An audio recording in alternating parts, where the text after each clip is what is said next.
Welcome back for the final session of the 3-day conference. This is a session on the politics of state reform, turning ideas into action.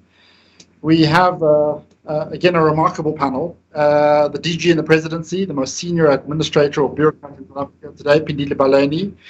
We've got the head of the National School of Government, Busani Ngcaweni. We've got Professor Ishrat Husain, who was head of civil service reform as the minister in the Pakistani government. And we've got Barbara Nunberg, who for a long while, was head of the civil service reform program at the World Bank. And I'll give fuller biographies as we proceed. This really is the key, probably the most important panel of all. The idea is to try and bring together the conversations we've had over the last 3 days to see whether we can inform or make sense of how to move forward with the reform program in South Africa. DG Baleni and Busani Ngcaweni are both critically involved in the current reform program, as everyone knows, in South Africa. We would like to support that work, and this is the purpose of this conference. Perhaps I could just give you a broad sense of where we've been over the last couple of days, just to give some background to this conversation for those of you that have just recently joined us. The idea of this conference was to situate South Africa in the context of the global South more generally, but also within the context of very important and very and critical reform experiments which are happening around the world, from South America to post-socialist Eastern Europe, to Asia, to Indonesia, and to situate those experiments and try to make them relevant in the South African context. In the context of that really wide geographical exploration, and I think what's been so marvelous about the last couple of days, if you've joined us, we've been moving around the world in the most free and extraordinary way, exploring presidentialism in post-socialist countries. We've looked at urban governance, focusing on Lagos and Nigeria and Lagos in particular. We've looked at fiscal decentralisation in South America and in Indonesia. We've looked at federal asymmetrical federalism, looking again at South America. We've looked at party-state relationships, focused on China. The idea is also again to explore these issues as potential options for improving the capacity of the South African state. And this is now come to an end now. The South African conversation is really focused primarily on dealing with corruption and also on professionalizing the public service. What I think the last 2 days' conversation has brought to the fore is that there's so many other options, which are architectural and structural, which are available to help think around reforming and improving the capabilities and performance of the public service, around incentivizing subnational governments by giving some powers or some more greater powers to some than to others, to thinking around meritocracy. We had the most astonishing conversation with Professor Yao Yang from China. He talked about the Chinese public service probably being the most corrupt in the world. And yet there's this great anomaly in China, extraordinarily high levels of corruption, and yet an incredibly efficient and capable public service. And there being a strange alignment between astonishing levels of growth and development in China, accompanied by incredibly high levels of corruption. And it does seem to unsettle the conversation in South Africa around the relationship between corruption and performance of the public service. On that note, let me hand over to Director General Phindile Baleni. Baleni is a remarkable biography. She was born in Soweto, spent her childhood in an area that I know very, very well, an area that has been through very troubled times, especially in the 1990s, and the transition from apartheid was the center of a civil war almost. More recently, she was the CEO of the National Energy Regulator of South Africa, NERSA, from April 2011. In March 2015, Ms. Baleni assumed duty as the Director General in the Office of the Premier of the Gauteng Province, a role to which she spearheaded the Gauteng region response to COVID-19. In April 2021, Ms. Baleni was appointed by President Cyril Ramaphosa to the post of Director General of the Presidency and Secretary of the Cabinet. So Ms. Baleni has made history in South Africa as the first woman to occupy such a senior position in government, and also she's the most senior civil servant. She's also the first head of the public administration, a position contemplated in the National Development Plan as a necessary element towards building a professional and capable public service in the country. So DG Baleni occupies an absolutely central role in the reform agenda and the reform initiatives in South Africa. DG Baleni, please, I hand over to you. Thank you very much, Ivor, for that very kind introduction. I'm just going to switch the camera off for a split second, and then I'll put it on again. But just to say that thank you very much for that kind introduction. It's a pity that this is happening at a time when we are having our own a workshop of foresight. And therefore, one would have liked a lot more of us to be in attendance at this session, but because we are in this workshop, we are unable to be here in full force. I hope my camera is on again. Ivor, are you able to confirm? Your presentation is up. We can see it. All right. Okay. So again, thank you and good afternoon in our South African time to our panelists, fellow panelists from Pakistan and from the US, and my colleague Busani, the DG or the principal of the National School of Government, as we call him. What I plan to do is just to talk, to take the audience through just the journey that South Africa has traveled in the last 27 years, which is not necessarily a long period, particularly if you think about how governments work, and just to indicate where we've come with that, the programs that have been put in place to deal with the inheritance that we had of a fragmented country that had 12 countries in one, and how we are working hard at the moment just to consolidate and amalgamate and refine the new public administration that was established pursuant to the 1994 elections, and ensuring that we improve the lives of South Africa and South Africans are treated as one nation and one people. To that end, I'll just start with some introductory remarks and say the reform journey in the public sector has become a common agenda for elected leaders and public administrators. And a common argument is that once undertaken, reforms are expected to provide efficient, low cost, rapid service to citizens, stimulate economic development, reduce corruption, big issue, improve transparency, and create a more participative form of government. However, evidence suggests that efforts to achieve the intended benefits have often been challenging. So if I just start by quoting Jay Forrester, who writes about reforms, he's observed in one of his books that an average manager can define the current problem very cogently, identify the system structure that leads to the problem, and guess with great accuracy where to look for leverage points. However, he also adds that although people who are deeply involved in a system often know intuitively where to find the leverage points, more often than not, they press or they push the change in the wrong direction. Hence, there is a very high failure of reform. And in fact, there are even questions around whether or not public service reform is the way to go. But we are going to assume that we are working in the paradigm of public reform. So as indicated, in terms of our context in South Africa, the post-1994 project of amalgamating different administrations from different countries, in inverted commas, as I say, was probably the largest ever.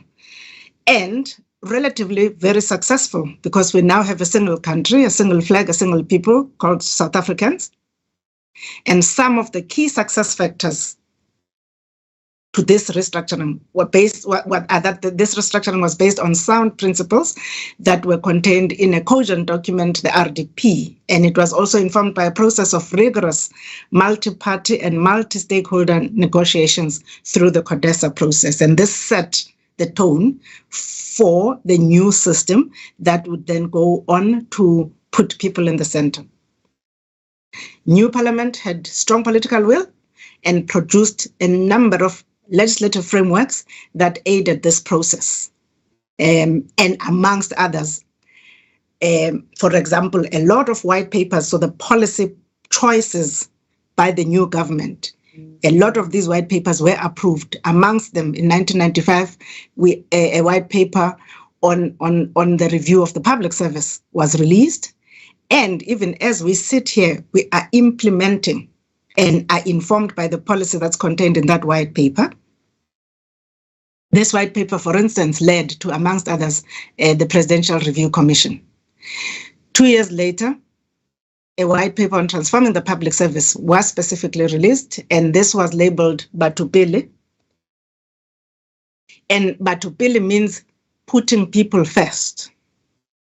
And this was based and informed by Section 195 of our Constitution that gave us the values which were very important for the new South African government, because non-discrimination, fairness were very fundamental in the way that the new government was going to take this country forward. So this meant that we had now a policy framework that would aid a practical implementation strategy for the transformation of the public service in South Africa. A department was established to drive the transformation of the public service, and it is called the Department of Public Service and Administration. And that department was very instrumental in developing the 8 principles that guide how we are meant to provide services as the South African public service. Since then, a number of reforms have been undertaken,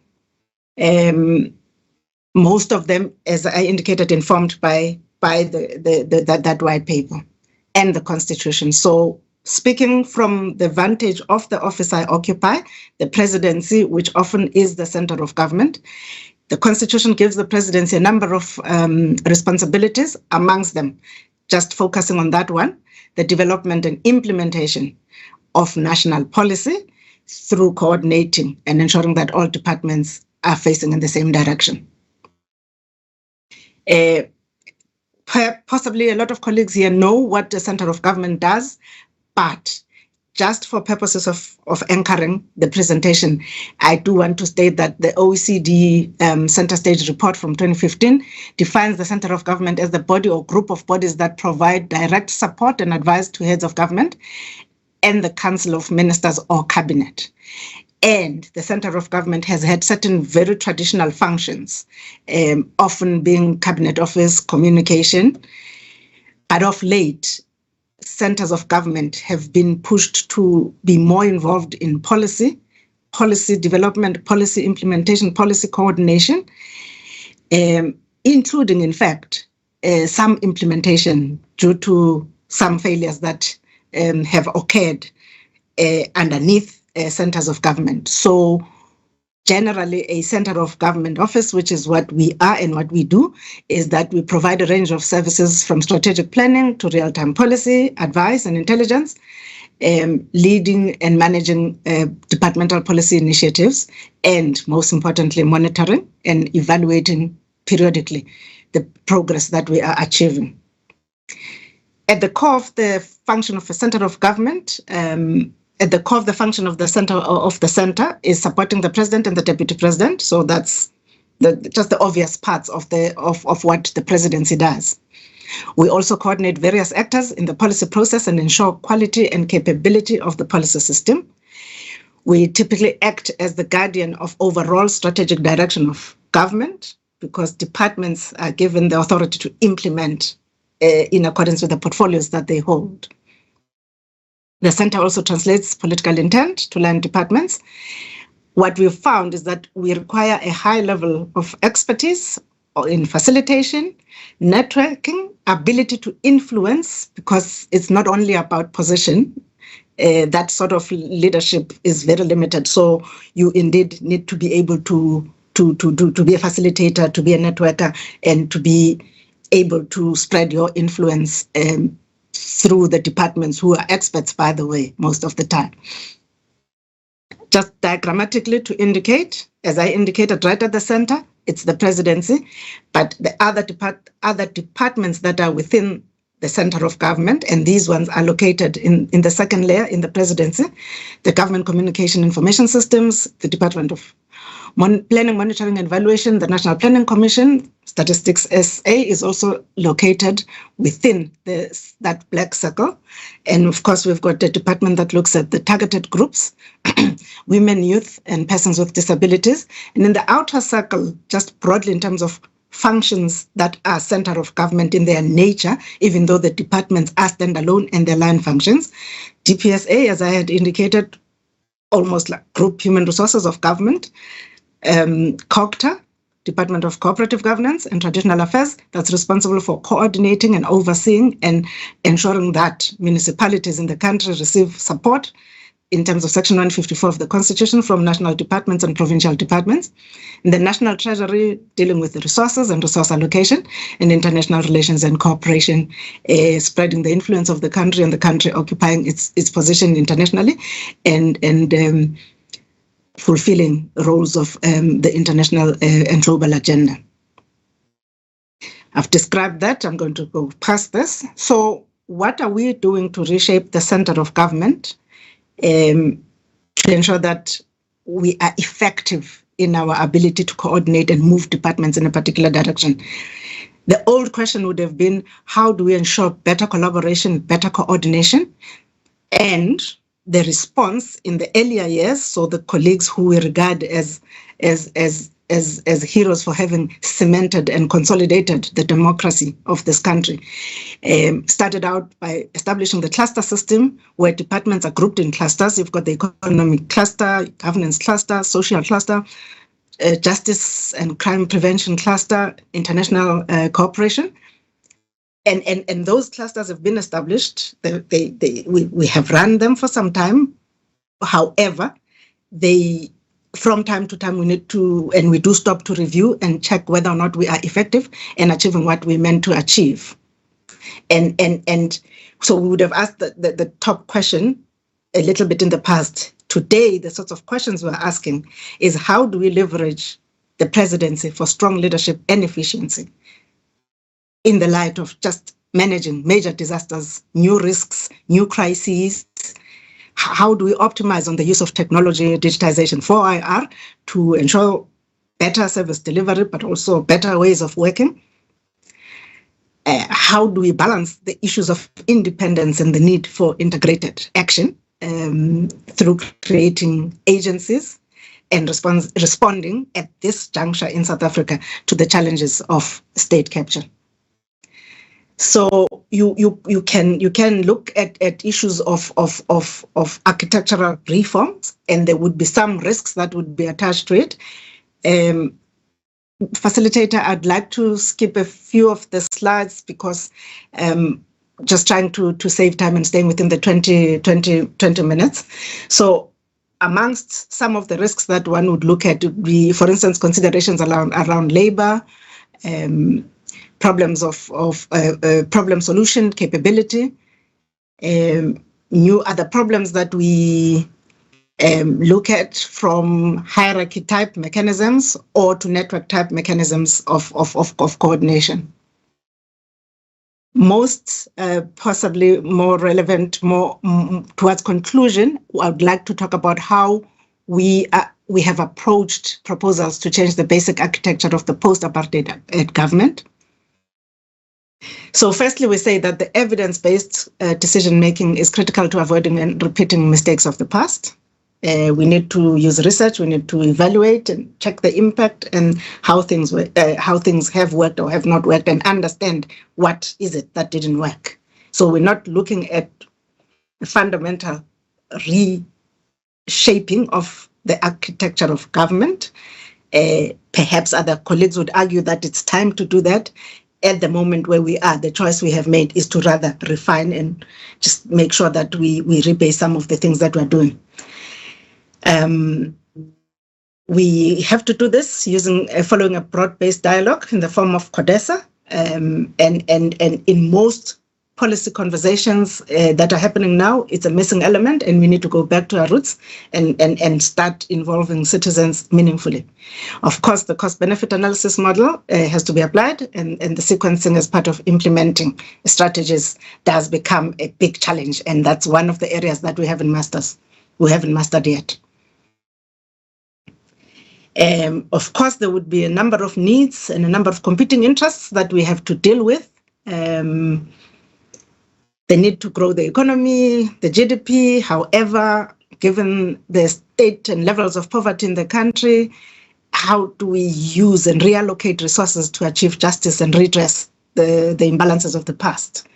We need to resolve a problem of low levels of performance, as it is a real and as well a perceived challenge. But there is a real way in which we have been underperforming. I think the evidence of that is if you compare what the NDP says, where we should be according to the NDP and where we are. So clearly underperformance is there. The need to redefine responsibilities between various actors in the system, legislative versus executive, public sector versus the market, politics versus administration, ministers versus ministries and departments, autonomous bodies, and all of those kinds of permutations are stuff that we need to be looking at. The need to keep up with society as a government and be responsive, better, faster, as the world is moved into that pace. In South Africa, at this moment, again, we are going through a period where levels of trust are very low in government. And those are some of the things that we need to do. So what we're saying is that in changing the role of government, these pressures need to be taken into account, and we need to ensure that as government in itself is losing the role of being a monopoly of information, knowledge, and ways of doing things and doing things for people, with greater competition and opening up, the government needs to reposition themselves. So we see 4 different models that could be followed. So the first model of reform would be just reforming single organizations, the presidency, a department there, an entity there. That's one model. The second model would be a broader span that goes just beyond a single department but looks at clusters. So look at departments that are a cluster. For instance, we've created the social cluster out of various departments: education, health, social development, provision of housing, and a number of other departments. So how do we restructure those departments to ensure that all of them act together to ensure coherent social transformation in the country? A third model would go beyond the architecture of government, where you look at just straightforward partnerships, public sector, civil society, but in a meaningful way where things are delivered by joint action between the various players in the system of government. Then the fourth model would look at levels of ideas and ideologies, culture and values. Reforming the public sector would not just involve the issues of the infrastructure, but look at how the public sector at a cultural level, more responsibility, more accountability, and pushing value of the citizens and ensuring that you uplift trust.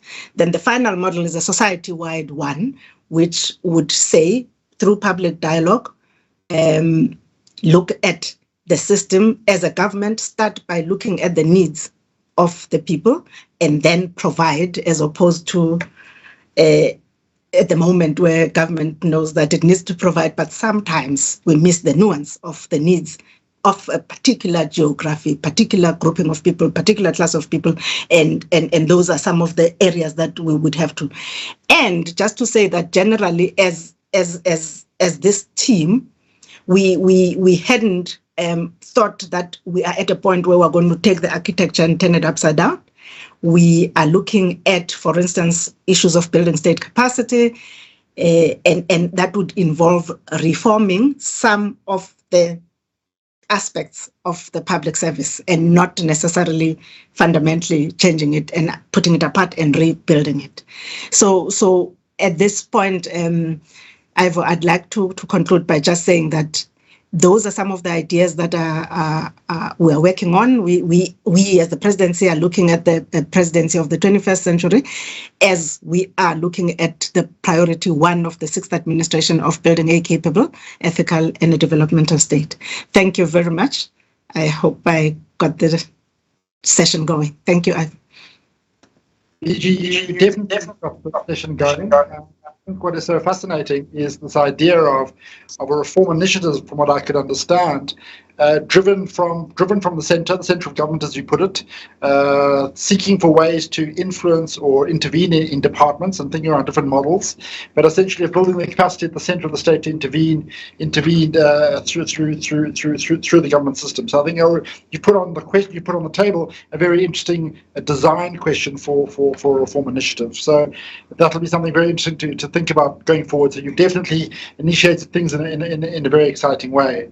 I'm going to ask Busani Ngcaweni to join us now.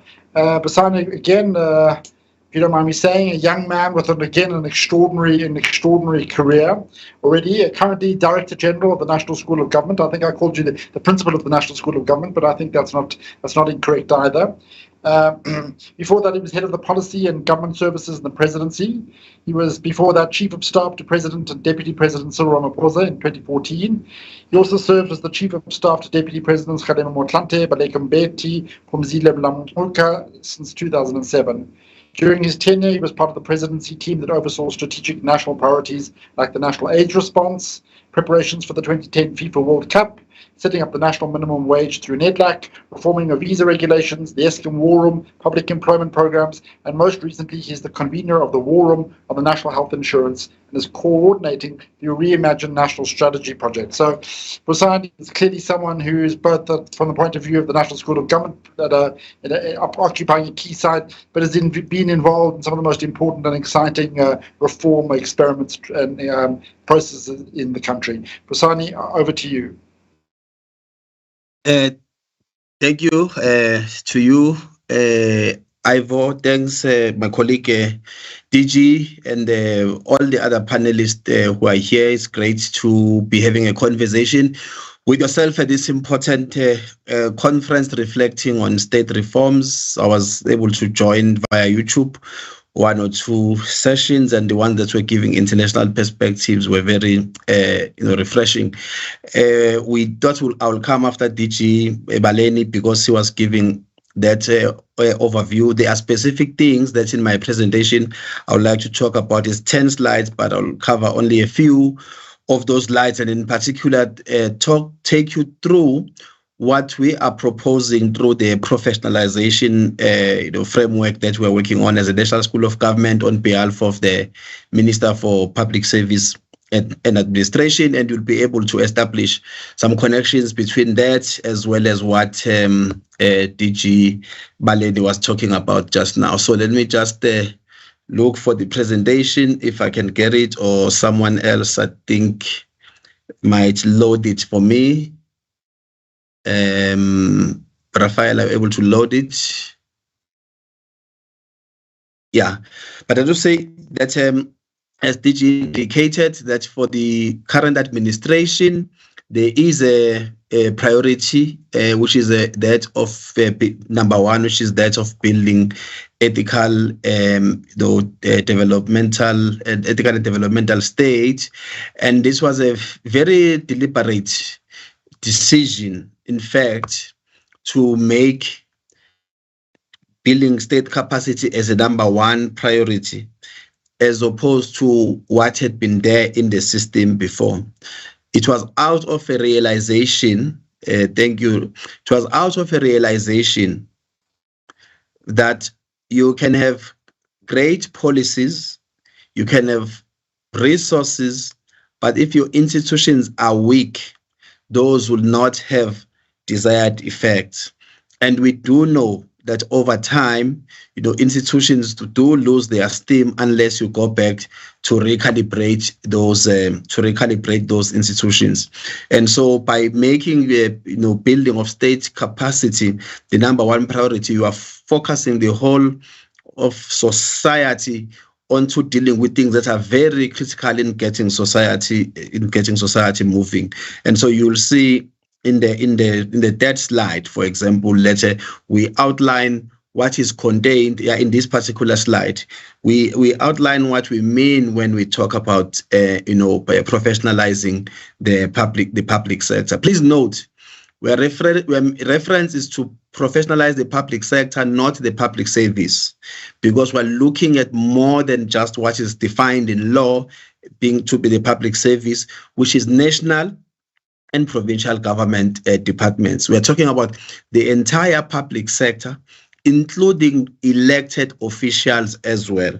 And there are some specific interventions being designed to respond to that challenge of building capabilities of elected officials, importantly, building their ability to make quality decisions. And this is how we're framing this work on professionalizing the public service in terms of what must happen to the individual who's employed in the state, what must happen in a particular sector, as well as the discipline as well, because we have people who are lawyers, who are accountants, who are practicing a particular discipline within the public sector.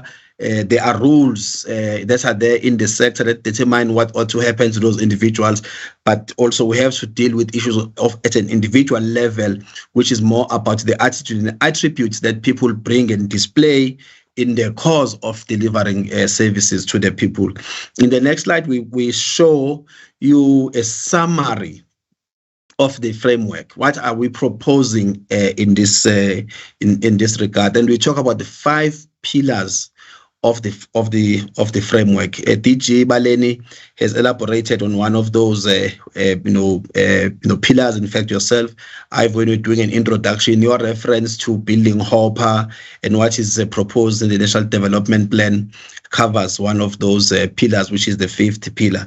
But more concretely, the framework is proposing that we need to change the manner in which we are recruiting public servants into the system. That if you build a theatre and you fortify the pipeline that is used to bring people into the system, you are able to build some form of a rigor in the system, and you will get people that you desire to come through to the system. So what are some of the things that are new that are being proposed?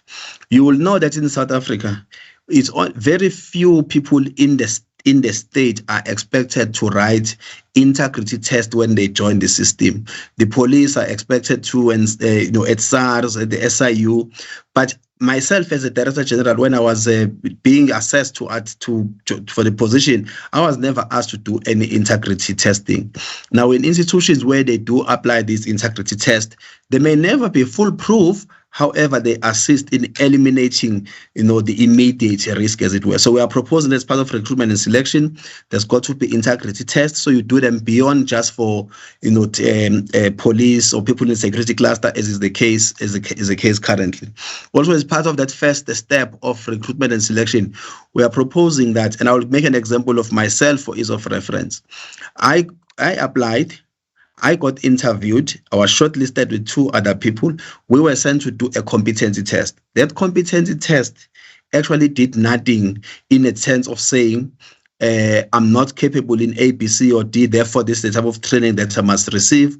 Or that competency test is inadequate because they did not assess me technically for the suitability for the job that I'm holding. So we're making a proposal that the competency assessment that is written by public servants, starting with senior managers, should include occupation-specific assessments as well. So that if you're an engineer or you are a lawyer, you'll assess whether you can do legal drafting, because you can be a lawyer, well-achieved lawyer who was a criminal lawyer or something else, but in the position to which we are being assessed for, you are expected to do legal drafting. So you get someone who might have been a good prosecutor, suddenly they must draft legislation, policies, and so on. So by introducing this competency assessment, you'll be able to be testing whether this is truly a fit for purpose individuals that you are recruiting into the system. And most importantly for HODs, because there's so much interest around it, we're proposing that panels are currently constituted by ministers or MECs, maybe the premier, as well as a DG or another HOD.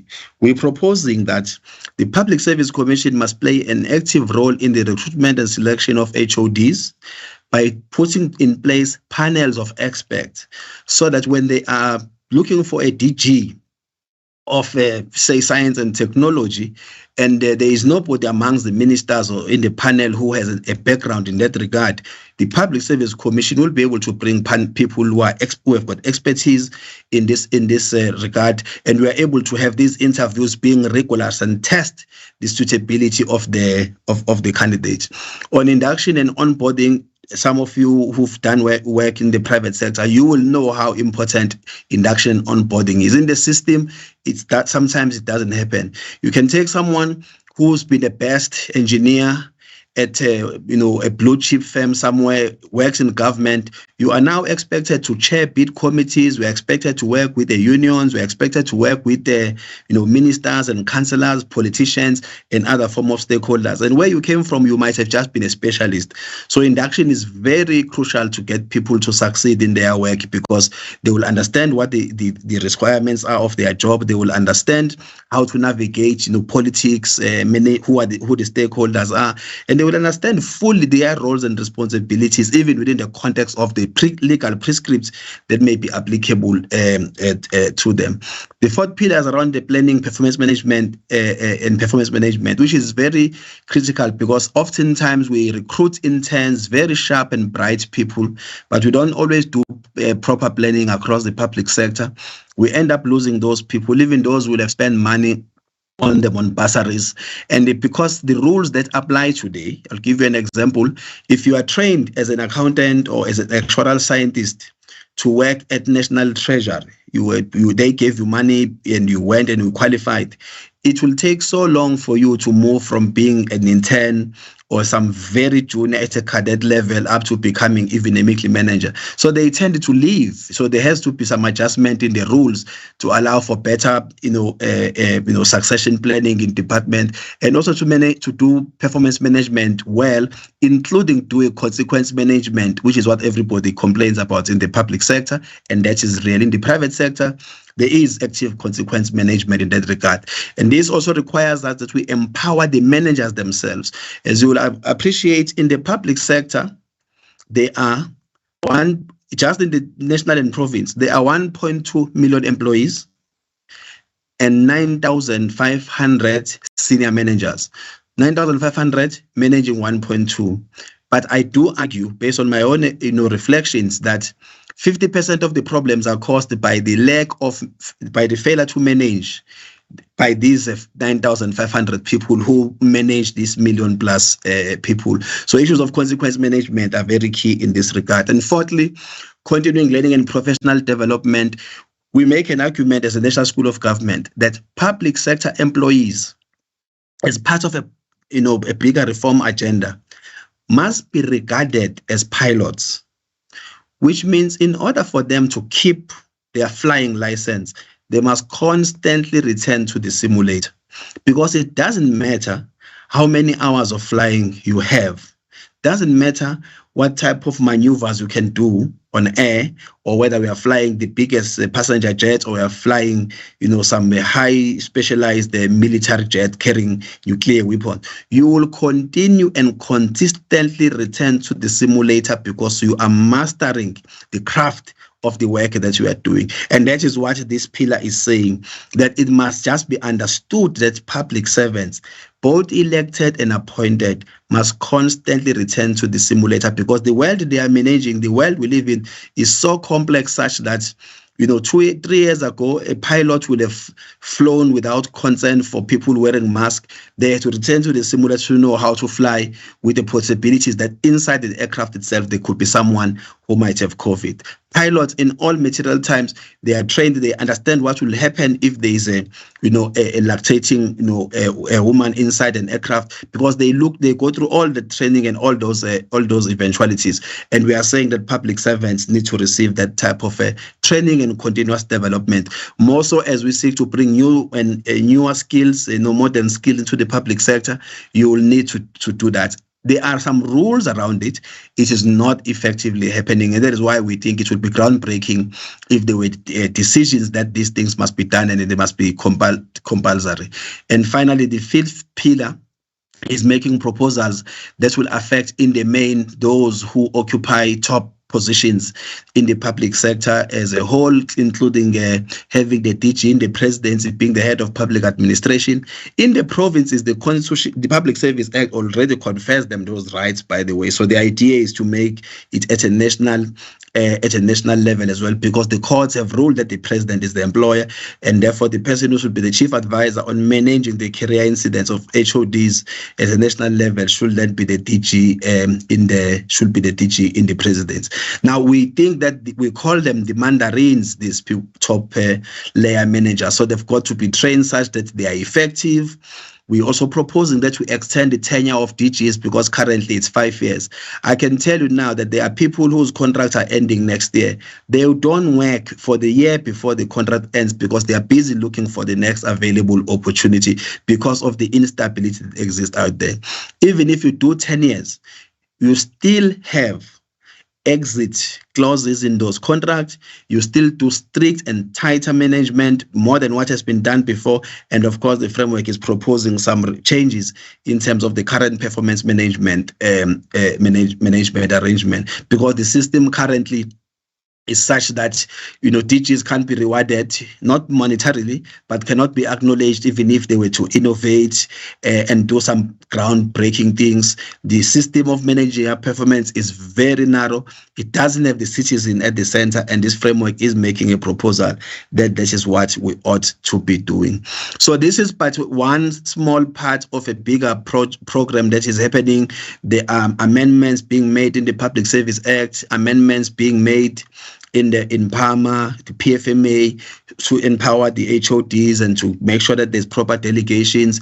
There's a public procurement bill that National Treasury is working on. There is also work happening in the space of of ICT, because part of a bigger program of building state capacity also about what type of systems, tools, and technologies do you bring into the fore. We do think some of these things are going to be game changers. You will narrow the eye of the needle. There will be a proper filter. People must belong to professional organizations, so that if I, as Busani, do not take, my CFO through a process that ought to be, because there has been some indiscretion, if my CFO belongs to a particular professional body, they will act on it and outweigh on me and how I relate with that particular person. We have seen these things happen in some people in the public sector and even outside, where a professional body already takes action against a person for a misdemeanor because the employer might not have been doing so. But most importantly, we are calling for reforms of professional councils so that they can spearhead issues of transformation, issues of recognition of prior learning, and focus on what the law says, which is continuous development. Because in some instances, you can belong to a professional body, but there is no continuous development. So let me end it there, Ivor and colleagues. Thank you. Sonny, thank you very much for that outline. Very, very exciting. I was struck as you were talking, thinking around on an earlier session in yesterday's conference by Professor Yao Yang, and he made a point which struck me as quite fascinating and useful in our context. He said, of course, in China there's a universal entrance exam which focuses on merit.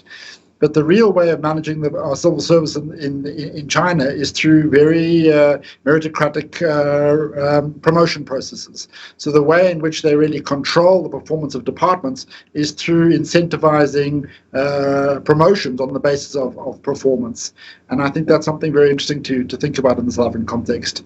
I'm going to move over to Professor Ishrat Husain to share with us the Pakistan experience, and of course, as someone who's had a much wider experience than simply working in Pakistan. Professor Husain was the advisor to the Prime Minister in institutional reforms and austerity with the status of federal minister, and led the government efforts to reform the civil services and restructure the federal government.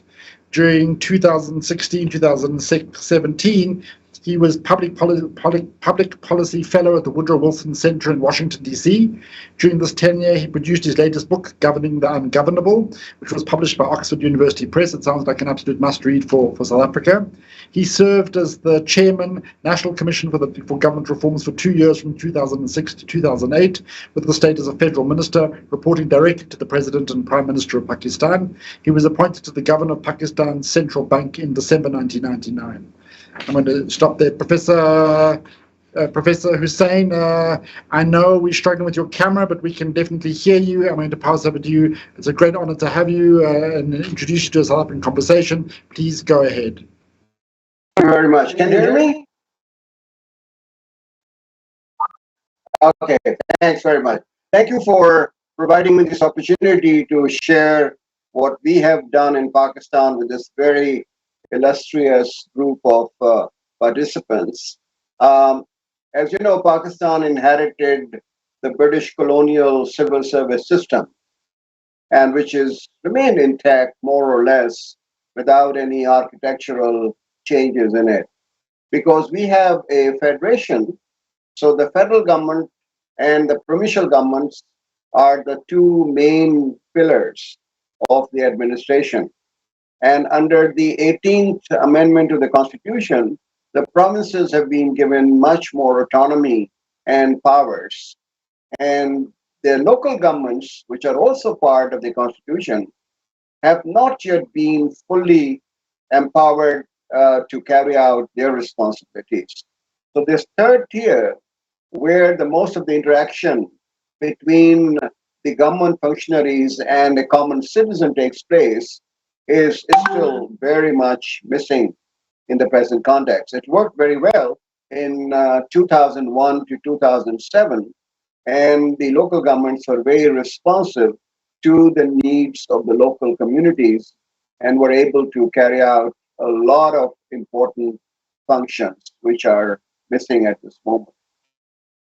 So what has happened is that because the provinces have been given more powers, and also under the National Finance Commission, they now get 60% of the total divisible tax pool. They have more financial resources also. So the federal government is not as assertive or as effective as it used to be before the 18th Amendment. So we have three types of services. All Pakistan services, where the officers can serve both at the federal and the provincial level. And then the federal services, which are only confined to the federal government. And the third one are the provincial services, where they only are working in the provinces of their domicile. So these are the three types of the services which we have. Then we have another further distinction, which is the cadre services and non-cadre services. For example, if you are a general administrative service or the taxation service or the foreign service or the audit and account service, you are part of a cadre service, which specifies the entire course of your career, right from the recruitment to the retirement. But in addition, we have non-cadre services, which are lawyers, accountants, economists, engineers, medical doctors, financial analysts, who are recruited for the particular positions in the government. And they don't have a very laid down career path. So we have a very, I would say, anomalous situation where the generalists rise to become the permanent secretary to the government, but the specialists who are the experts, the non-cadre services, are unable to achieve that particular position.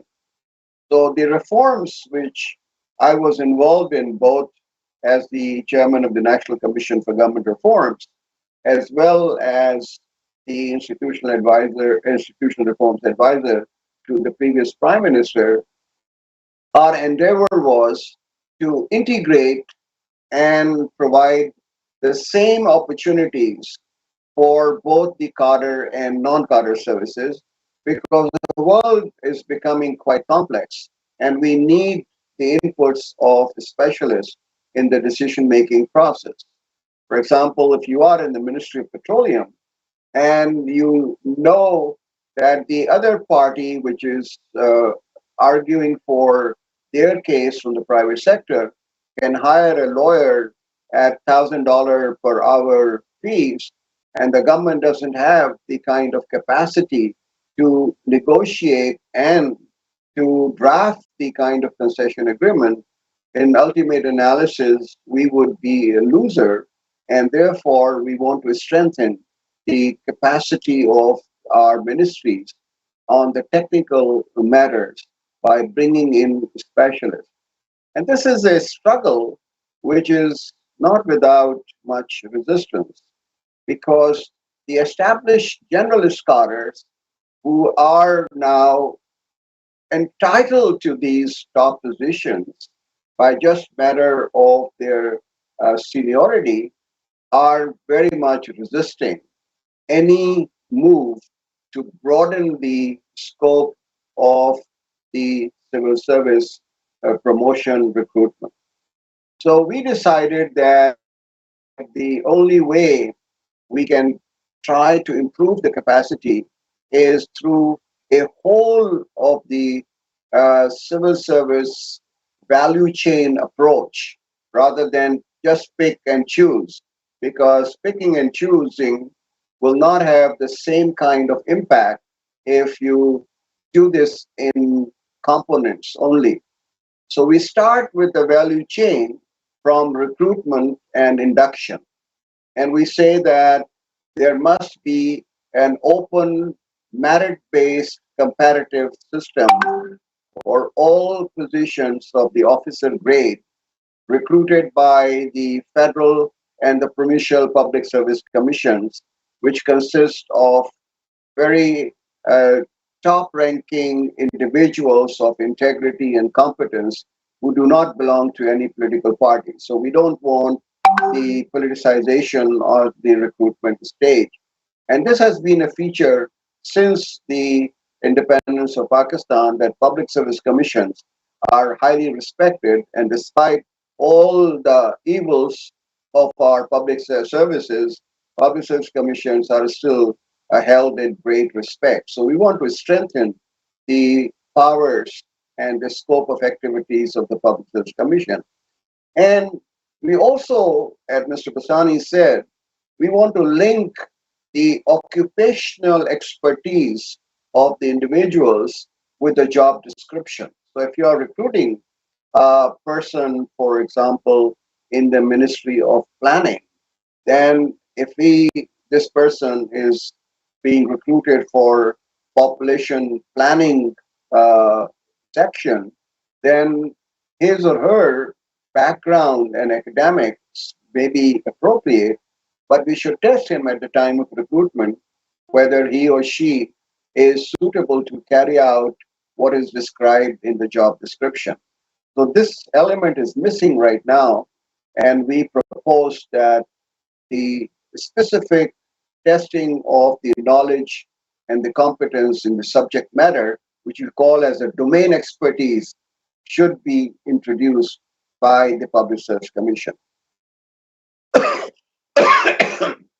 Excuse me. The second is what we call as the learning and training, which is also called the continuous professional development. Right now, the non-cadre service officers do not have any programs for upgrading their skills. Now, if you were an electronic engineer who got a degree 20 years ago, things have completely changed. And if you have not upgraded your skills, you're not very useful to the government. So we have introduced a program for continuous learning and training for both the professional experts as well as the generalists. Generalists were getting training at various points in their service career, but there was no such arrangement for the specialists or for the subject matter experts.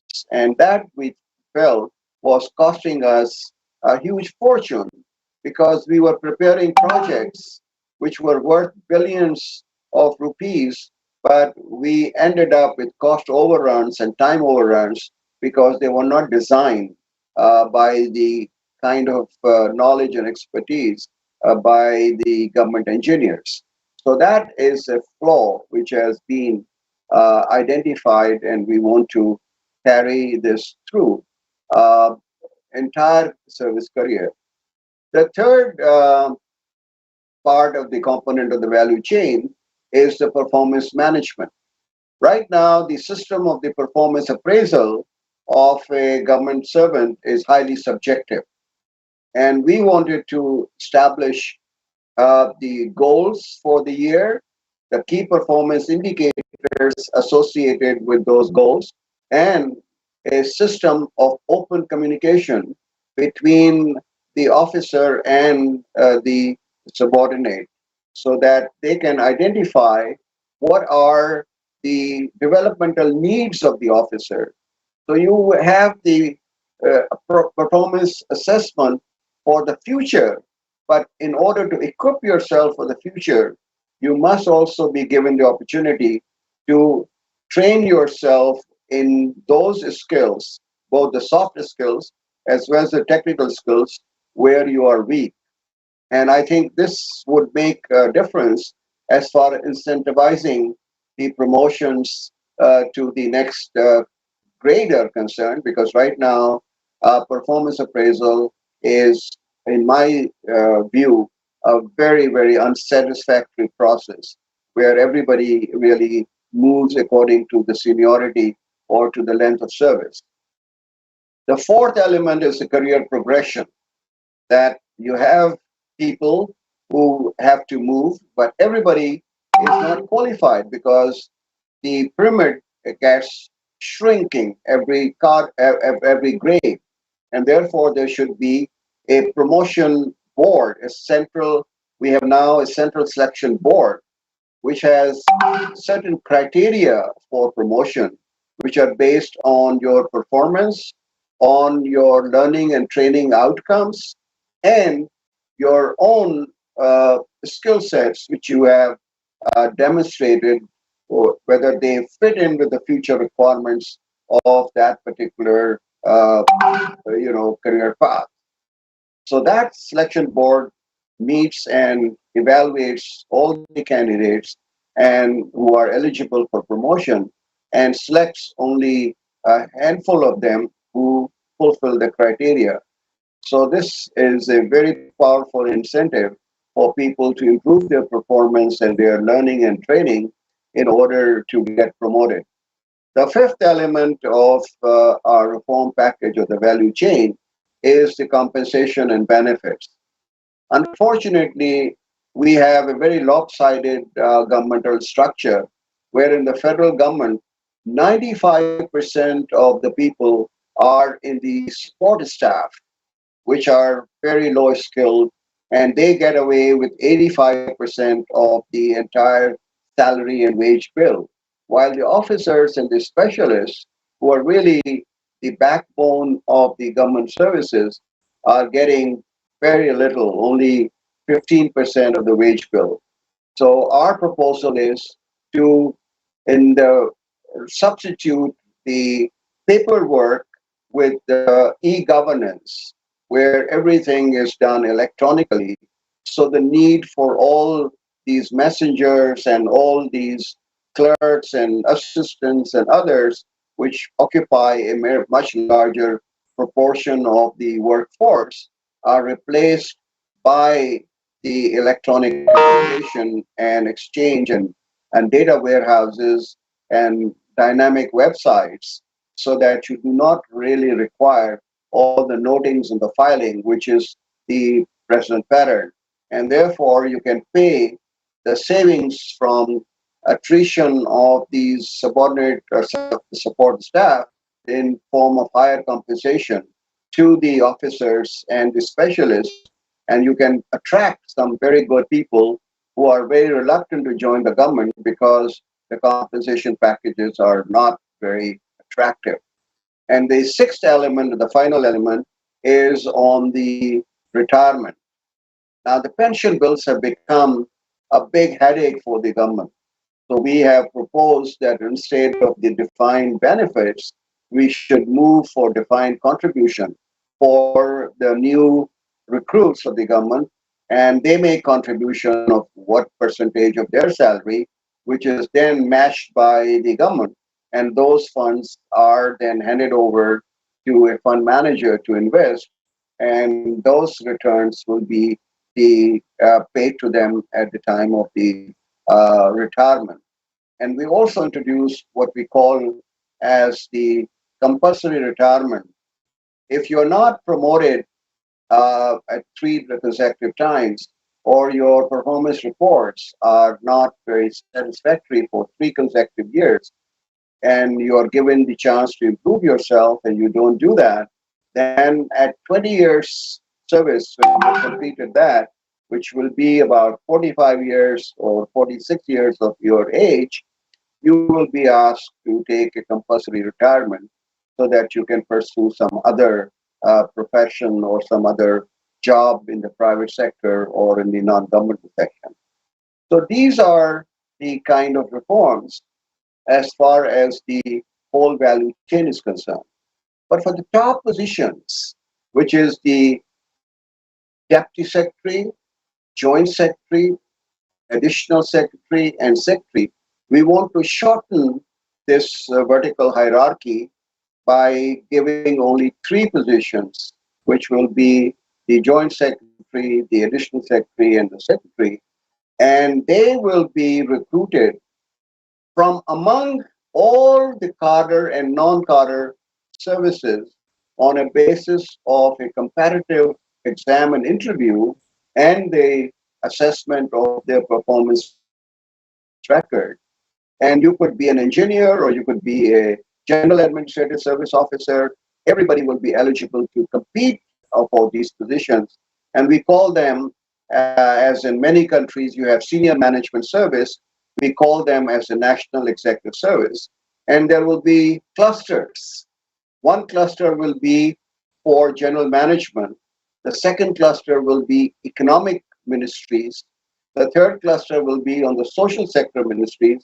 And the fourth one will be on the technical ministries, like the Ministry of Petroleum, Ministry of Power, Science and Technology, Information Technology. So you will move within these ministries. Right now, it is bizarre that one day you are in the Ministry of Finance, and the second day you are in the Ministry of Home Affairs, which have very different requirements.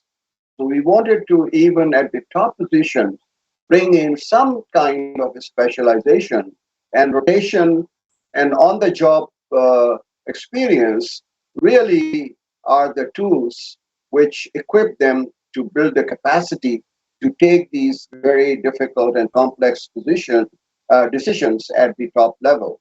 But there is a lot of resistance by the present cadre services who are going to lose out their entitlement because there will be an open competition and they are not sure that they would be selected. Right now, they have a complete assurance that after certain years of service, if their record is all right, they can rise to these positions.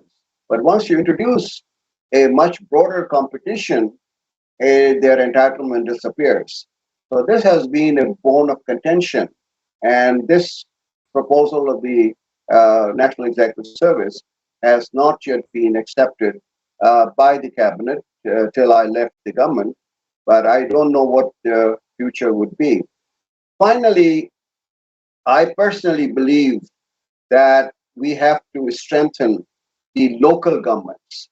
The local governments at the municipal corporations, at the municipal committees, at the district level, at the tehsil level, should be governed by elected mayors who are directly elected by the people of that particular jurisdiction, and they should have their own technical staff who are going to be carrying out the job of the delivery of services. Whether you take education, health, or water supply, sanitation, solid waste disposal, public transport, these are all matters which can be done much better at the district or the local level rather than the provincial and the federal level. But there is again a tussle between the provincial legislators and those who advocate local government reforms, because the provincial legislators and the provincial ministers enjoy a lot of perks and powers. And once a system of local government is established, they will lose those perks and privileges. So that also is one of the contentious issues as far as the civil service and the public sector capacity is concerned.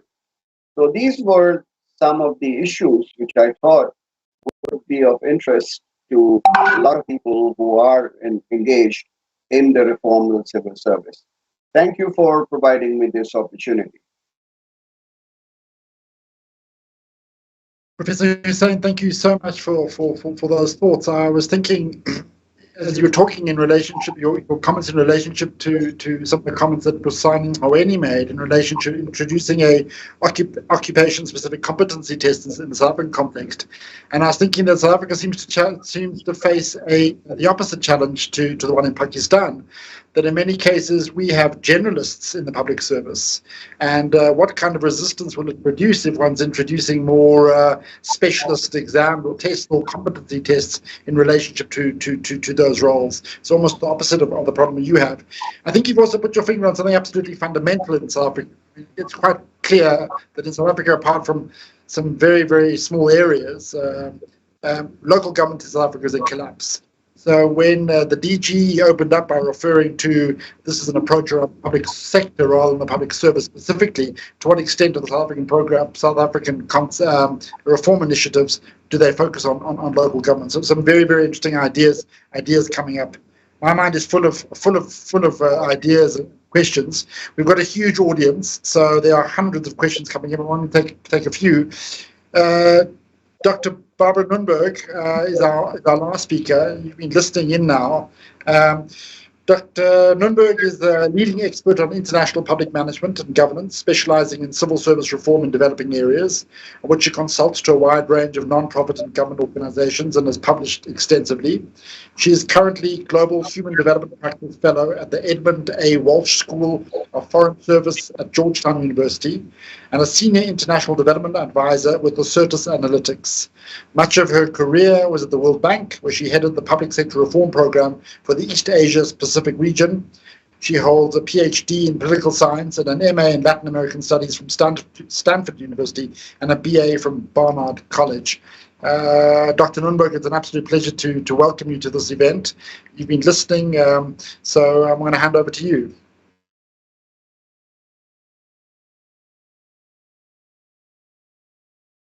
Barbara, you're on mute, so why don't you unmute yourself? Yep.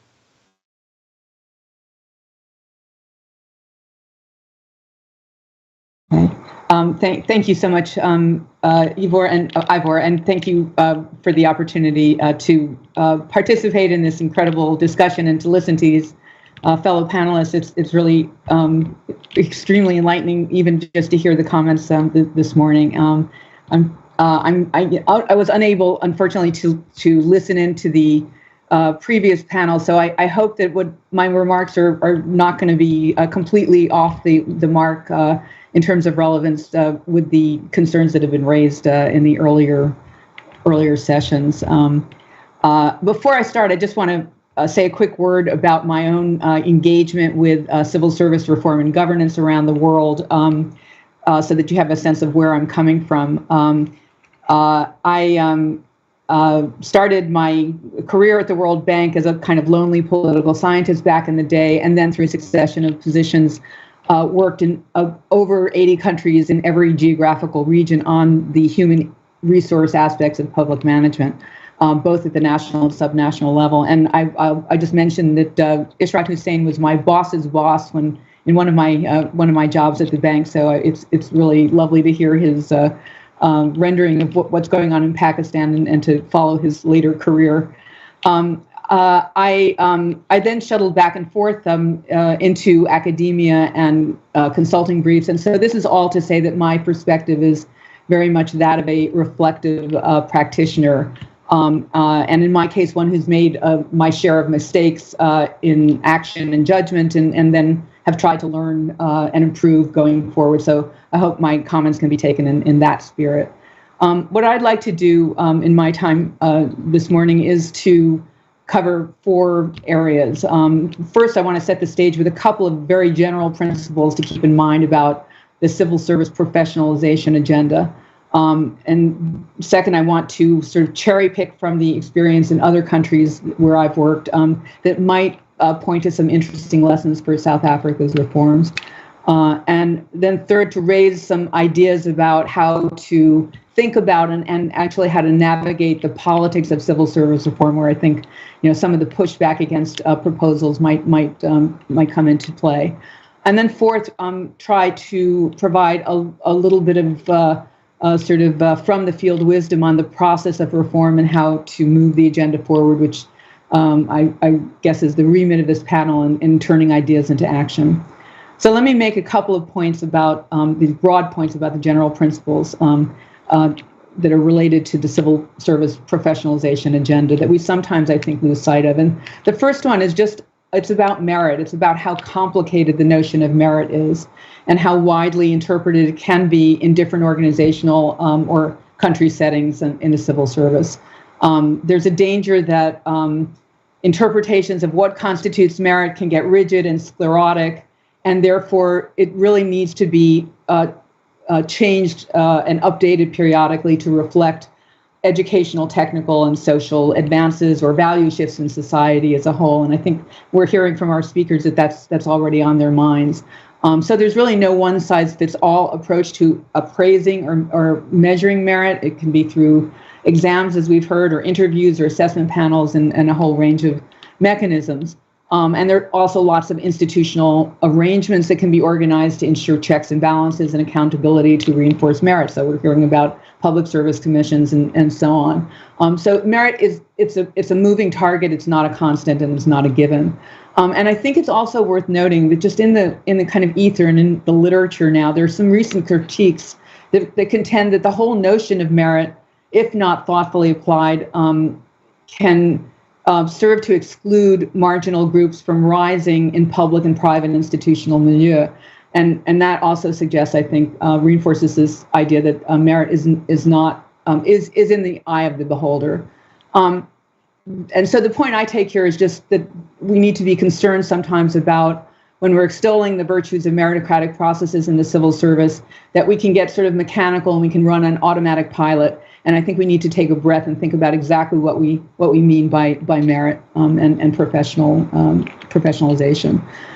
But that said, it seems to me very clear that meritocracy beats any of the alternatives.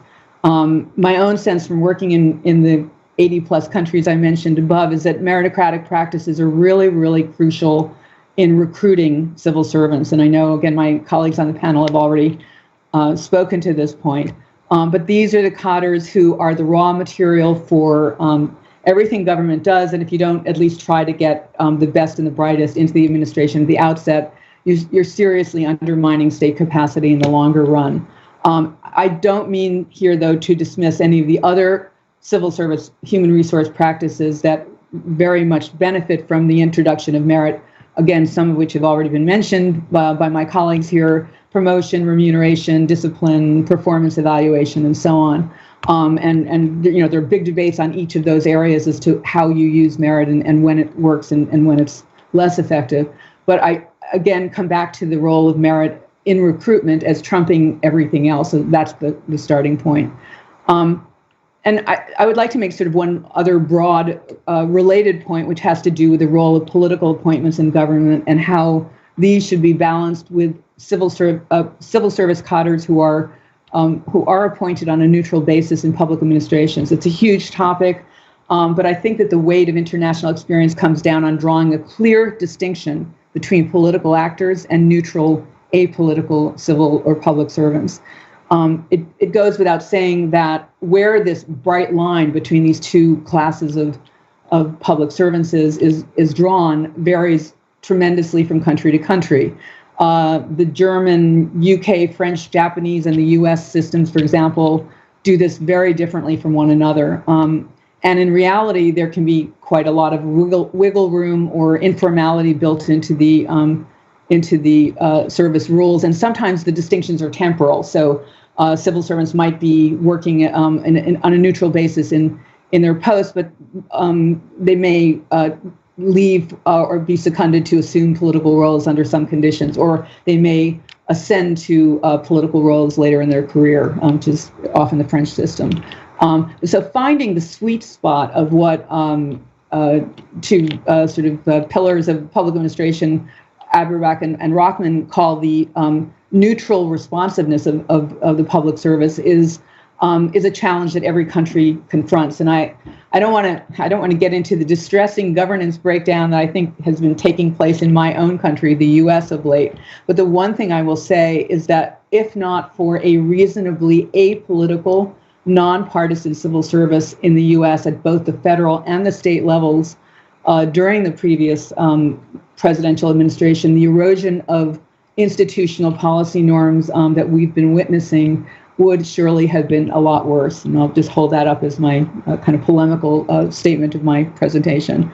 I do also want to emphasize here that the idea of a politically neutral, merit-based civil service is not just about the state. And again, I think some of the other panelists have already alluded to this. It's really about the collective values embedded in the larger civic culture. So even if you construct and enforce rules, not an easy task, to curb partisanship or state capture abuses through professionalization reforms, the larger body politic has a vital role in establishing an expectation that not just of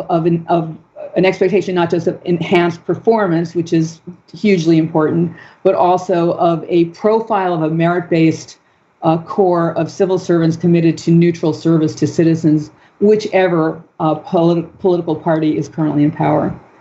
Okay, so those are my big meta points, and I want to turn now to some country experience that I think may have some relevance to the kinds of professional challenges South Africa is facing. And I was sort of scratching my head to think, which of in the regions and countries I've worked in might be most relevant or most of interest. And I'm not sure I picked the right ones, but let's see if there's some resonance here. And that is sort of the potential source of ideas coming from Central and Eastern Europe, where I worked for the World Bank over the period of the transition in the 1990s and the aughts, and where the reform agenda in many of these countries was how to create a modern, professionalized, merit-based civil service on the foundation of a party-dominated bureaucracy, which was driven predominantly by political or ideological determinants. And they really had to find a way to create merit-based practices in all aspects of human resource management and to apply professional criteria to new inductees, as well as to sort out which among the old employees from the ancien regime should remain, and in many cases really needed to remain to keep the trains running on time, as it were. And so how to bring all of these potential employees and these existing employees over into a very new way of thinking and behaving. And of course, again, the issues that you all are facing are quite different, but there may be some a few lessons that I think are worth highlighting. And one is perhaps something very difficult to replicate, but it's important to kind of document, I think, was the role of European Union membership for those countries who were acceding into the European Union at the time, in incentivizing professionalization among the applying countries. So membership was a huge carrot, which was offered up along with abundant resources and institutional support from a whole range of organs, including the World Bank, but also the OECD's small unit, Sigma, and others. And it served as a powerful spur to the transformation of these party apparatuses into public administrations that looked like the existing EU member countries who were sitting on the other side of the negotiating table. And for these countries who were exceeding and very much motivated to accede into the EU, the formulation of what a merit-based civil service should look like was gestated over time. So I was working with a team from the World Bank in coordination with the EU to try to create a menu of modern civil service characteristics that in no way parroted any particular EU member. So, great care was taken not to impose the German or the French system on the Czech Republic or in Estonia, for example. And this menu approach was just meant to identify characteristics, a lot of which were related to meritocratic practices, and again, countries on the accession path were encouraged to try to develop their own ways of formulating civil service rules and regulations and arrangements that would promote these characteristics.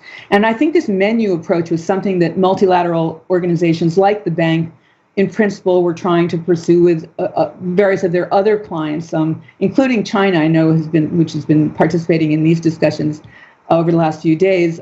And I know that I was, invited to China at various points when they were putting together their plans to try to modernize and effectively depoliticize some of their human resource practices in their own civil service. And they were, I think, seeking models and views from a very wide range of countries to see what might best fit their own reform needs. So just document that particular experience here today.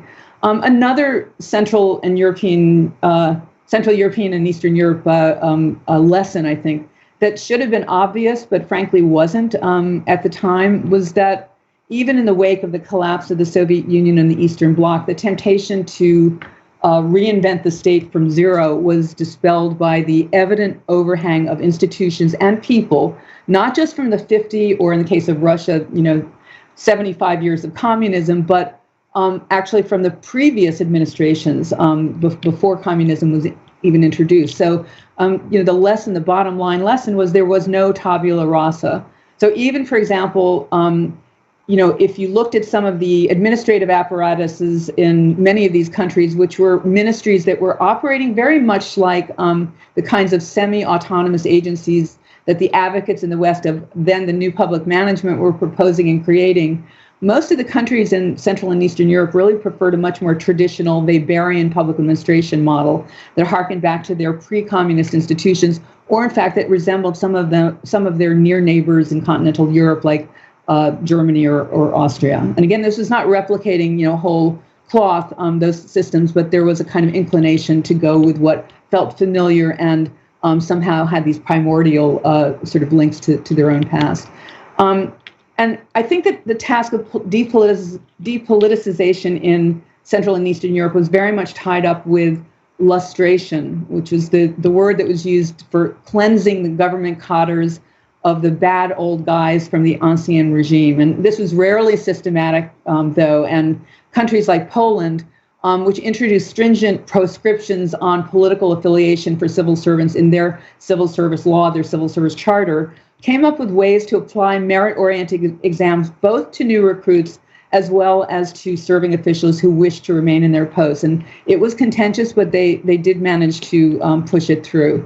And I would just add that the overhang of cadres who had been selected into the civil service on the basis of partisan or political criteria is also a big issue in other regions of the world, in other country circumstances, such as post-conflict countries, where I've done a fair amount of work, and where civil service employment has been used to keep ex-combatants engaged, often for peacekeeping, reasonable peacekeeping considerations, and developing approaches to demobilizing soldiers and other partisans in the interest of creating a professional civil service actually is something that plagues countries many decades after conflict has ended. I mean, I've worked a lot in Cambodia, for example, and this is a problem that persists in that country even years and years after their conflict has ended. So let me turn now to politics and the explicitly political aspects of civil service reform. It's a really fertile area of research, and there's a body of very interesting work delving into the political determinants of professionalization. Marilee Grindle's terrific study, Jobs for the Boys, tracks centuries of civil service reforms in several countries. And she and other scholars have pointed to the political and economic and social explanations of the rise of citizen demand for clean government and the particular politics of that ushered in the development of merit protection institutions at the end of patronage employment in government in some places, but not in others. And so that's a really interesting kind of set of questions. And I think there's been also some recent research in Latin America and elsewhere that suggests that the end of patronage may come from a standoff between and the fragmentation among competing electoral parties or between different governmental branches that can induce compacts that lead to the introduction of merit-based rules that effectively reduce patrimonial civil service behavior. So, really interesting stuff. And I gather that the analysts here are also theorizing about the potential opening that the rise in competitive politics may be creating for professionalization reforms. And of course, this is very much worth watching, analyzing, acting upon, taking advantage of, and it's a fascinating moment, I would say. But I think it's also important to employ analytic tools on an ongoing basis that can really help reformers think about the micro politics on a kind of daily basis of reforms and how to navigate them and how to think about them. And by this, I mean practical, operational, real-time analytic tools that can guide an understanding of where the political space is for different types of reforms and the degrees to which they can be taken forward. And there are a number of stakeholder analytic approaches out there. Most of them, I would suggest, take a kind of static snapshot of actors and coalitions at a single point in time. And when I was working at the bank managing the public sector portfolio for East Asia, we piloted I would say, very cool, dynamic, agent-based stakeholder model that applied game theoretic techniques using a set of structured field interviews and data computations to gauge the degree and nature of support or opposition of governance reforms that the bank was working on with client governments in several countries. And the model didn't purport to predict outcomes, but it was very good at identifying where key actors stood and in breaking down the steps that would be needed to garner sufficient backing to implement politically contentious programs. And often the modeling exercise indicated that first best reforms might be out of reach, but that less ambitious incremental initiatives were potentially achievable. And it was hugely helpful in convening a conversation around the reform table about what was really feasible to achieve and which potential partners might become allies in pressing for change. So I'm happy to talk about that, and provide more information about that modeling tool, if there's an interest. And that's just to say that I think there are ways to kind of bring politics down to a kind of operational level that can make reformers feel that they're sitting in a more proactive seat in taking plans forward. So let me just turn to the last set of points I wanted to make about process. And I can see, again, just listening to the progress that's been made in both Pakistan and in South Africa, that you're way out in front in terms of the way in which you're proceeding. So I'm interested in learning more about your experience so far. But I would say that there are a few things that I think are kind of useful in coming out of experience that I've seen in various countries to move reforms forward in a kind of concrete way that can really chart progress and document progress in a sort of helpful way, I would just say, to implement. And one of them, in addition to the stakeholder model I talked about, are using some other analytic tools or modeling mechanisms. And one of them that we used a lot in the World Bank and that a lot of countries are using on an ongoing basis is tools to sort of envision the future civil service. So some of this is sort of rooted in looking at the fiscal kind of parameters for civil service employment and other kinds of establishment management, but to develop a sort of strategic but concrete workforce planning model of the functional requirements and the staffing profiles that are needed to carry out these functions over time. And this is something that I think helps really prioritize and sequence reform actions. And I'm happy to talk more about that. But again, it's in use in a lot of places, and maybe in both of the countries that have been mentioned today. But we found them very, very useful in helping governments kind of get grounded in the kinds of reforms they're thinking about. And I would also put on the table, maybe this is maybe more of a wish than a recommendation, but just to think about how you might engage or simulate the kind of, as it were, taskmaster or partner or rabbit that was present in the experience of these EU countries, that parallels the sort of support and incentives of this powerful motivating force of EU membership. And it might involve twinning with another country or an organization or a regional initiative, and it might be about adopting detailed planning and monitoring frameworks that the accession countries really used very effectively to move their reform processes forward over a period of what was, on average, a decade or more. And so the process was very long term, but it was also broken down into very specific phases and activities that were excruciatingly well monitored and well resourced. And it's a very hard thing to bring into countries today, but I think it's worth thinking about how it might be done. And I think that the paradox of this kind of reform, of civil service reform, human resource reforms, is it needs to be wholly owned by relevant constituents within the country, of course, but it can be very difficult to undertake this kind of huge push without a little help from one's friends. And so this is something I just think needs to be given some thought. But that said, I also think one needs to be wary of friends, as they often come with strong views of the superiority of the system that they know best. And that might be consultants or bilateral assistance or even multilateral assistance in one way or the other. So I think it's really important to find a way to broker competing sources of advice so that you can make your own decisions on what's best. Incremental reform, I think it's been mentioned, is the only way to go in some ways, but it does also pose risks, because sometimes incremental reform ends up stalling out and losing momentum, and that's especially true when there are shifts in leadership.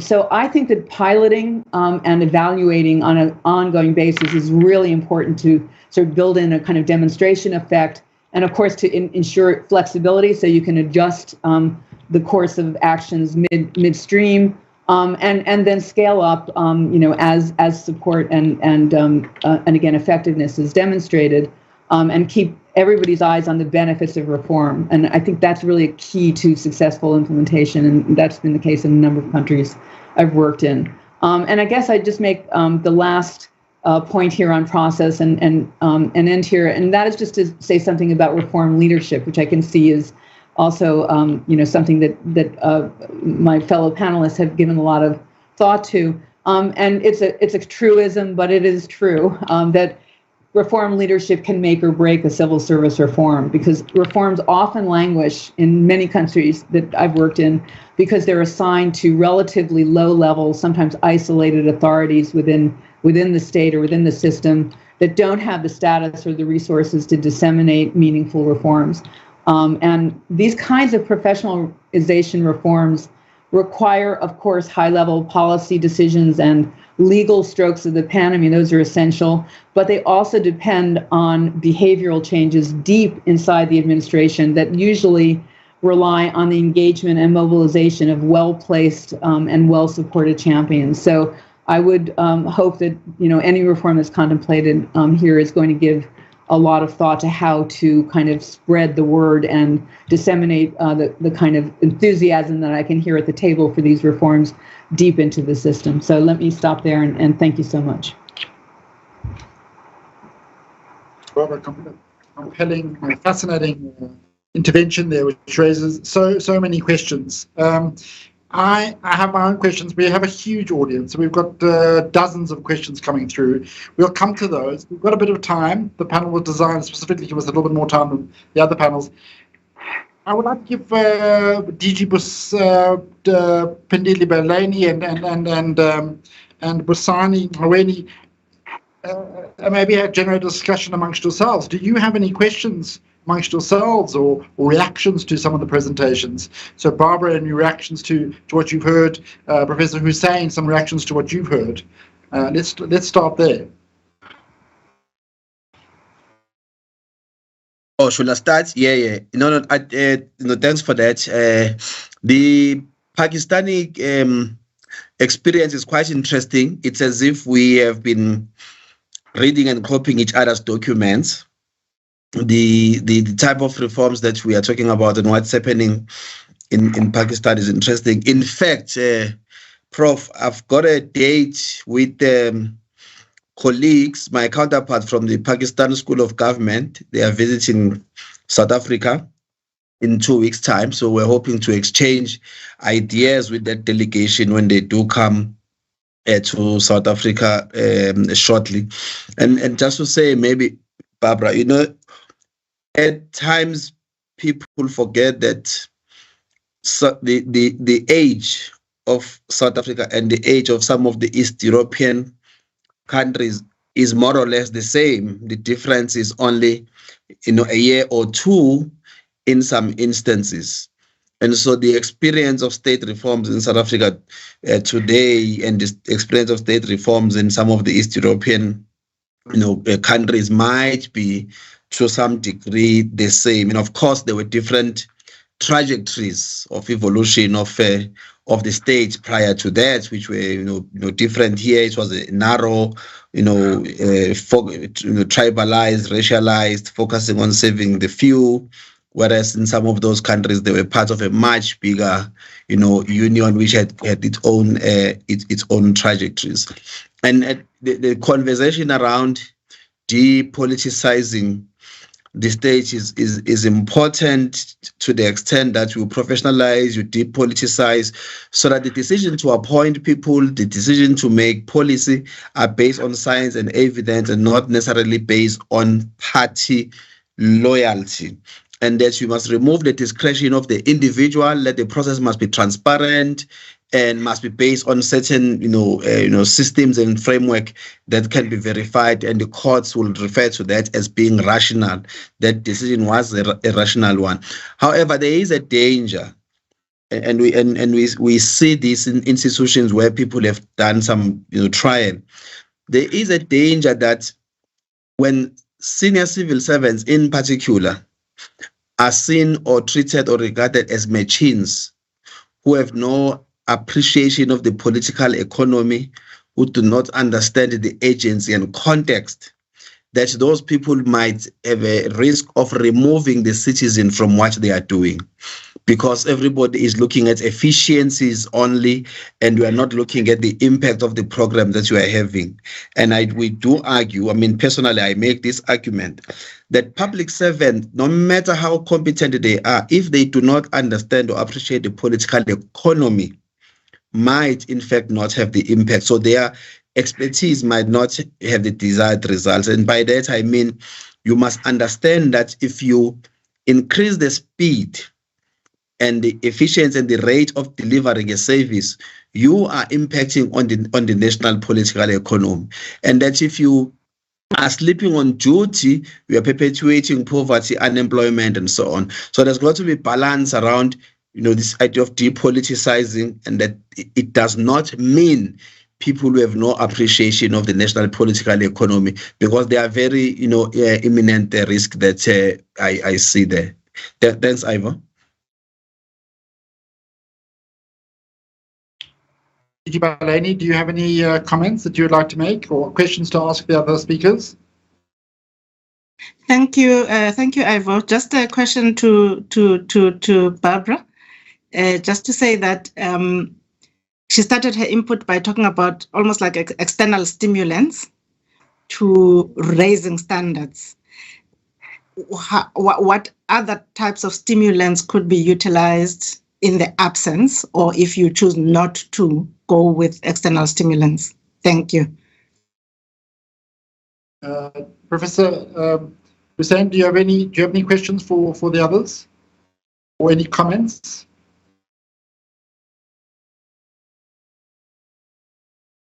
Dr. Husain? Barbara, do you have any comments or questions?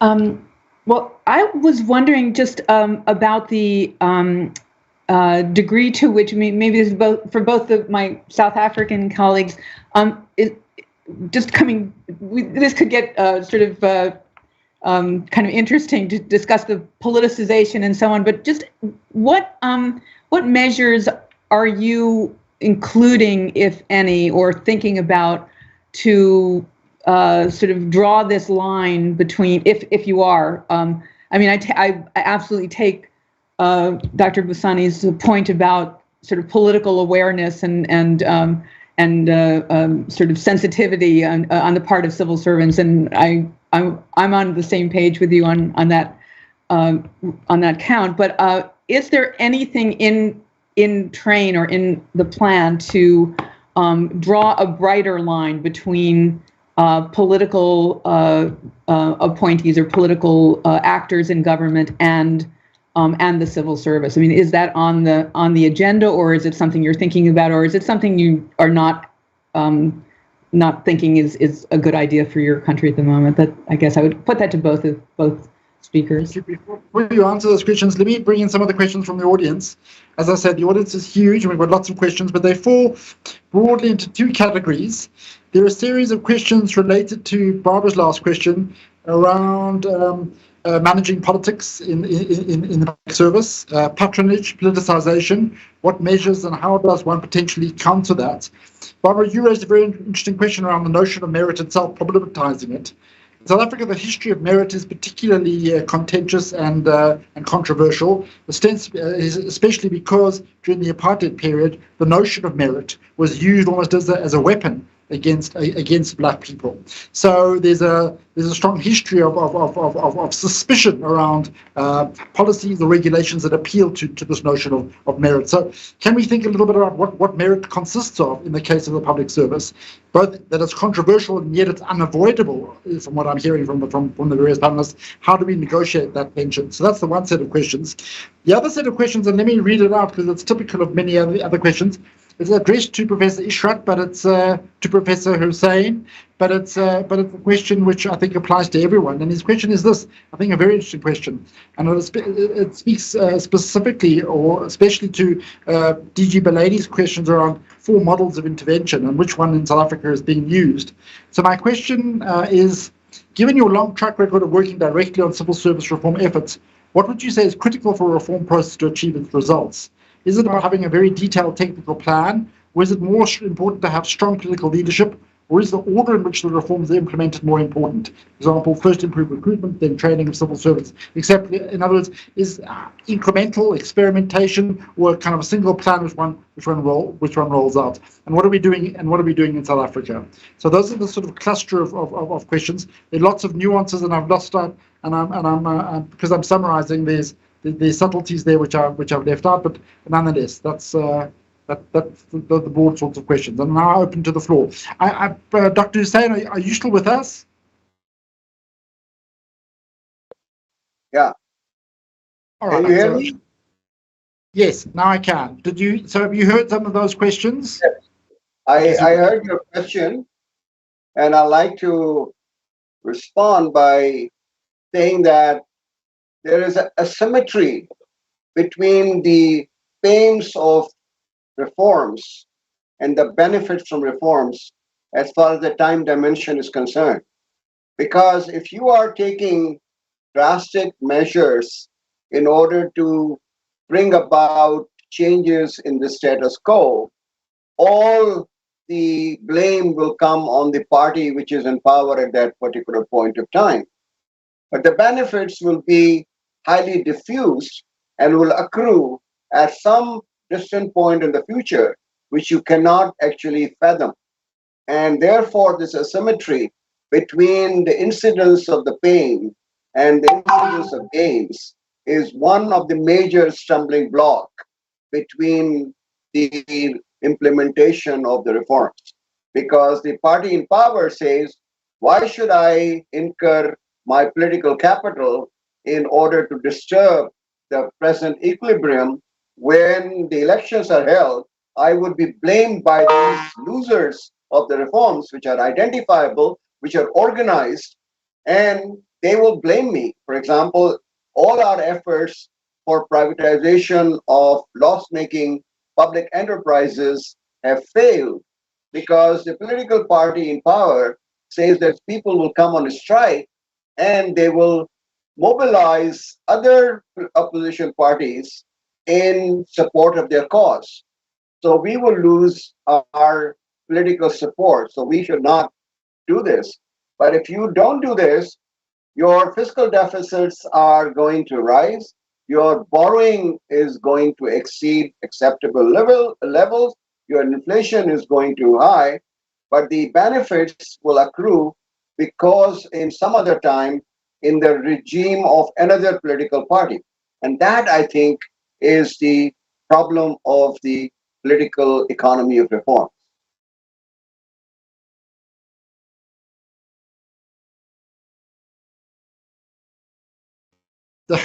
Keep muting myself. DG Baleni, would you like to respond to some of the questions that are put on the table? Okay, thank you very much, Ivor. I'll deal with particularly the one around the line between political actors and professional civil service in South Africa and what instruments have been utilized to enforce it and to define it. So I think first and foremost, it's contained in the Constitution, where there's a difference between political office bearers and the administration. So that's in the Constitution. And then the Constitution goes further to then put the values of the public administration. They're very specific. They're called basic values and principles governing public administration. And it goes, and to single out one of the key ones, for instance, is that services must be provided impartially, fairly, equitably, and without bias. So accountability, transparency, efficiency, high standard of ethics. Whether or not we've been able to keep to that, it's another issue. But it's enshrined in the Constitution. There are laws that have been put together that define what a public servant is, how you recruit, what the criteria is to be recruited into the public service. So the point Busani is making is one that suggests that when you are a public administrator, you don't have to be ignorant of politics, or it doesn't mean that you have never been involved in politics. But once you decide to be a public administration, you dumb down your political activism to the extent that you have party political views, but the politics of transforming the country remain relevant through and through. And those are the sorts of instruments that we've got, and we're still refining them. So there's an act that's just recently been enacted that prohibits public servants from doing business with the state and creates an offense, a criminal offense out of that.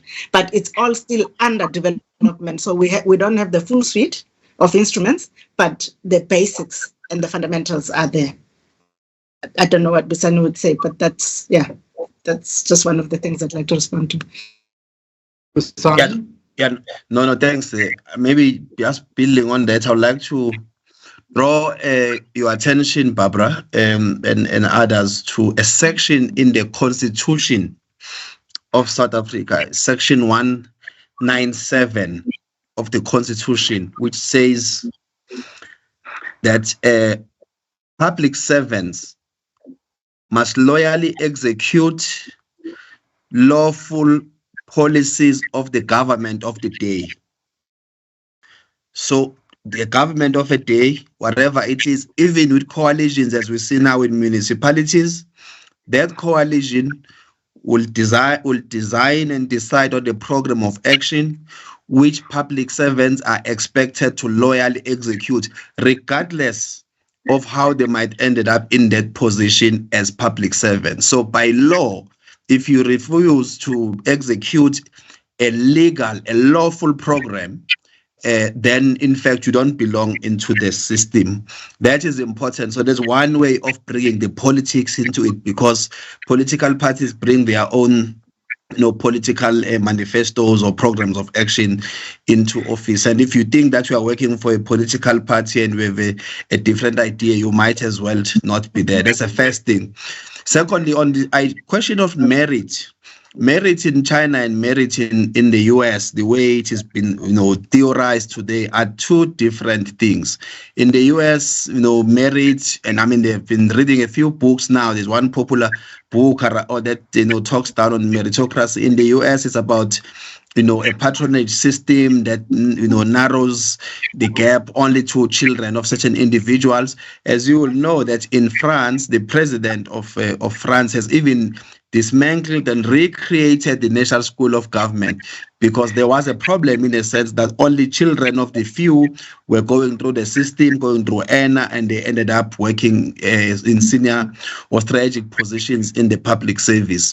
So that's not the type of a meritocratic system that we are talking about here, which is limiting. Where more the meritocratic system of Asia is rather more appealing to us, because the system that is used to prepare people, the system that is used to recruit them, to manage their performance in the system, is what South Africa requires at the current moment. That whatever people may feel about the political systems of the countries of East Asia, but those who decided to use a meritocratic system, it means even if you were a party member, but still you've got to earn your stripes. So by narrowing the eye of the needle, as it were, through how you recruit and select, how you induct, how you train, how you performance manage people, how you hold them accountable, and you manage their progression within the system, we are most likely going to get people who are fit for the job. Let me ask a question that has not been asked, Ivor.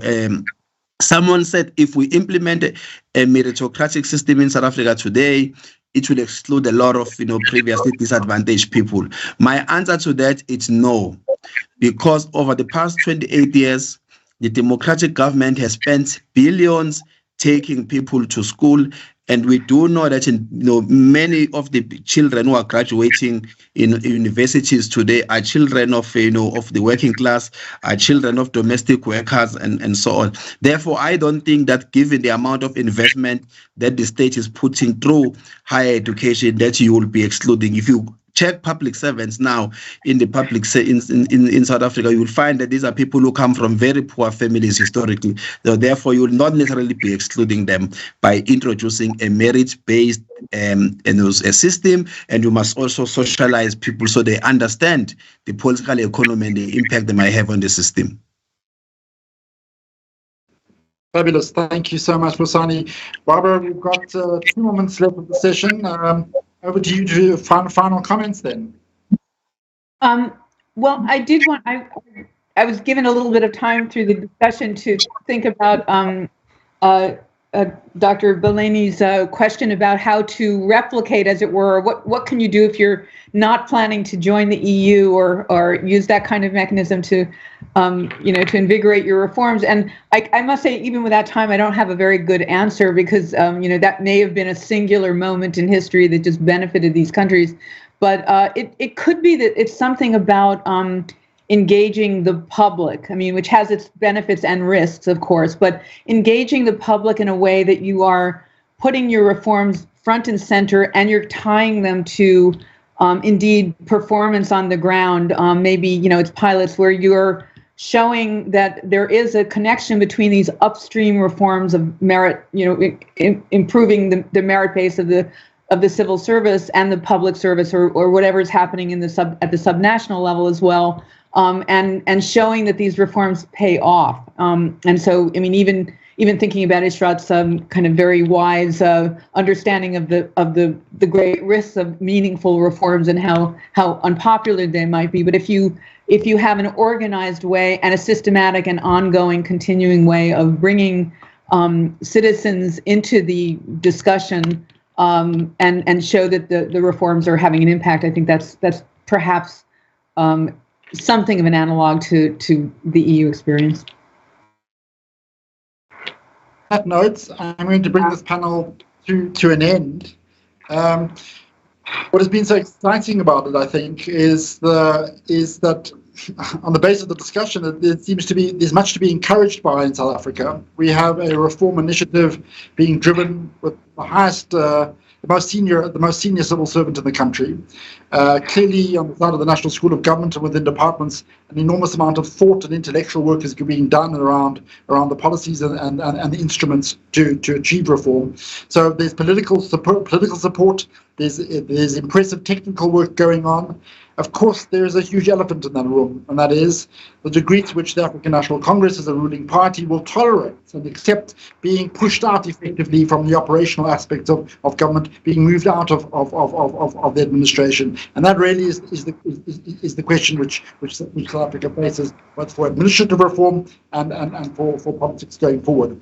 On that note, I'm going to bring the session to an end and conclude this conference. So thank you to all the panelists. I'm very grateful for DG Baleni for making herself available, for DG Ngcaweni, to Barbara, thank you very much, and to Professor Husain, thank you very much. Even though we couldn't see you, we could hear you loudly and clearly. So we're very, very grateful for your participation. We've had over the last 3 days, I think, quite an extraordinary conversation, and I think there are a couple of things worth pointing to in the novelty of the conversation.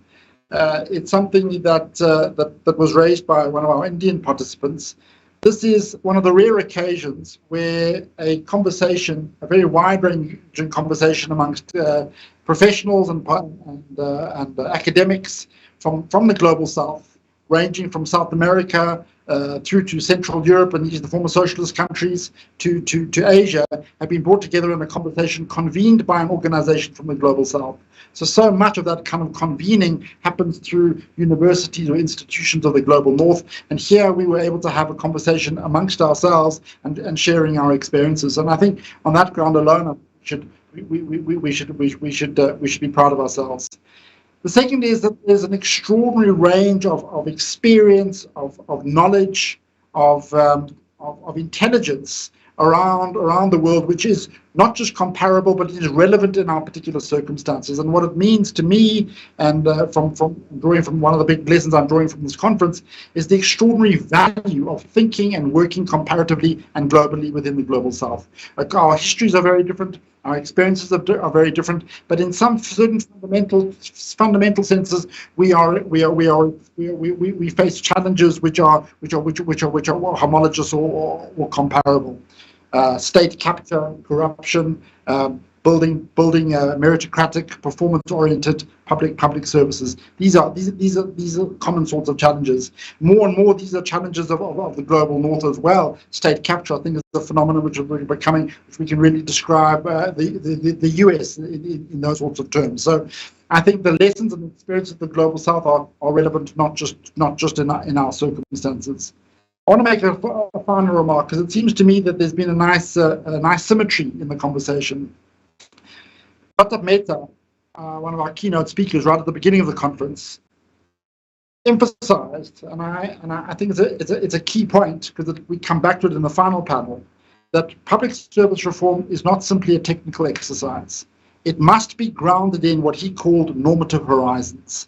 Now, interpreting what he meant by a normative horizon, I think his sense, I'm understanding it as a world in which there's a shared understanding of the purpose of government, of what government's role is and how it should function.